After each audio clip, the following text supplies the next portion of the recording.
अस्सलाम वालेकुम एवरीवन। आज मैं आप लोगों से शेयर कर रही हूँ रगड़े की रेसिपी। इसके लिए मुझे बहुत सारे कमेंट्स आ रहे थे। फाइनली आज मैं आप लोगों से रेसिपी शेयर कर रही हूँ। वटाने 6 से 7 घंटे भीगे हुए चाहिए। कुकर में ऐड करने के बाद है ना, पानी क्वांटिटी के हिसाब से रखने के बाद हल्दी नमक ऐड करना है।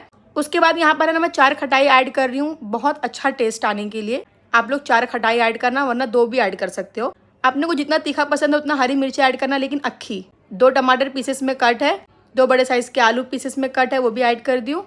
ऑयल थोड़ा सा ऐड करना है। अब 5 से 6 सीटियाँ लगा लेंगे या फिर जब तक वटाना निकल जाता। 5 सीटी लगने के बाद यहाँ पर वटाना गल गया है। अब उसको हाथों से मैश करना है। क्वांटिटी ज्यादा लगे तो आप फ्लेम को ऑन करके ना इसको सुखा भी सकते हैं रगड़े को।